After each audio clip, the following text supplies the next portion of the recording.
Okay, so that's beautiful and well and good. And I'm going to click away up here and try another technique. Starting with my curved cornered shape now, I'm going to change the color first because I want to see some color. And now I've got a lovely purple, thin 1 pixel stroke line, and I can make it a 17 and go, hey, wait a minute, I need some stroke options.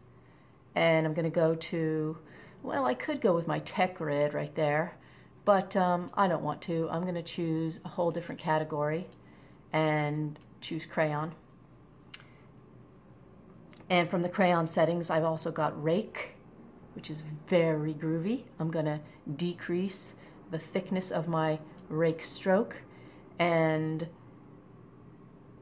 decrease the grain a little bit, increase it a little bit. All right, you get the general gist. Now this advanced button here, we're going to click that one next, but I'm going to choose to save this stroke as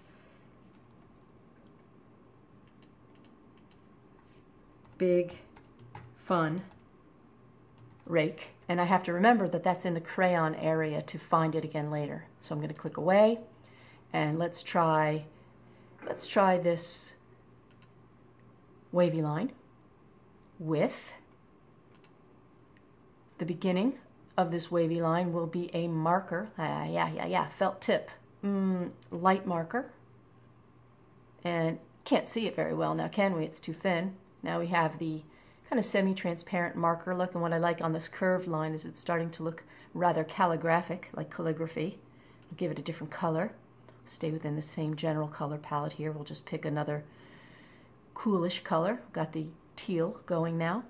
And let's set up some special settings for this. I'm going to go down into the stroke options, and again we're in the felt tip section, and I've got some choices here. I think I'll change it to light marker. Is that what it was on? I think it was. And I'm going to increase the grain, put some grain in it, and I want some grain that is something different. How about confetti? And increase that so we can really see it. Yeah, that looks great. To further this, I'm going to click the Advanced button and look at some of the additional settings inside of here. With the Advanced setting dialog box open, I'm going to change a couple of things. I'm going to change the spacing. I'm going to keep the ink amount at 100 because if I decrease that, it's just going to get too thin and you're not going to be able to see it very well. But the spacing, if I increase it or decrease it, it changes how many marks per shape, and it's just something you want to play with and get a feeling for that. Now it's at 1, it's thicker, and now it's at 31. It's almost like little handmade marks, kind of nice. The flow rate is intensity of how fast the spacing occurs, and in this case it's not really making a difference on our line. If I click off of build up, my line looks more opaque and thicker, and I can increase the texture or decrease the texture. And you can also see I have something called edge texture, which can really modify your line quite a bit, getting a much more fuzzy edge now. The edge effect is also a possible choice here. I'm going to choose this one called Harsh Wet, and let's choose another one, Wavy Gravy, and we've got something that looks like noise or confetti on a line. Quite powerful. We can increase tips. I don't think that looks better, so I'm going to leave that down at 1, and we can, if we have additional tips, change their spacing. I'm going to leave that one the way it is for now and show you one more thing here. Under shape, we can change the shape, or really the length of this marker line, as well as the edges and the aspect, more than you'll ever need in terms of stroke control. Let's click OK, and we'll do one more real quickly here. Ooh, I forgot to save it. Let's go down to the stroke options and remember to click the plus, and I'll call this one Big Fun Confetti Noise. I know that's a long name, but it'll help me to remember it, what it actually is, and I'll also want to remember that that's in the felt tip section. Okay, finally here I'm going to move my line and put my triangle on the other side, because I know when I open up this menu it's going to hide whatever I have right here, so I want you to be able to see the changes we're about to make.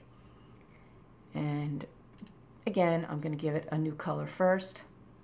Let's break away here, use some purple and increase the thickness. That's probably too thick, but that's okay. And I'm going to jump down into one more type of line, the unnatural paint splatter.